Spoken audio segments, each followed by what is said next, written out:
নামাজ না পড়লে যে দোষটি ক্ষতি হয়, এক, আল্লাহর হুকুম অমান্য করা হয়, দুই,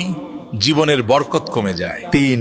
গুনাহ করার সাহস বেড়ে যায়, চার, অন্তরে অশান্তি বাসা বাঁধে, পাঁচ, দোয়া কবুল হতে বাধা সৃষ্টি হয়, ছয়, মৃত্যুর সময় কষ্ট বাড়ে, সাত, কবরের আযাব কঠিন হয়,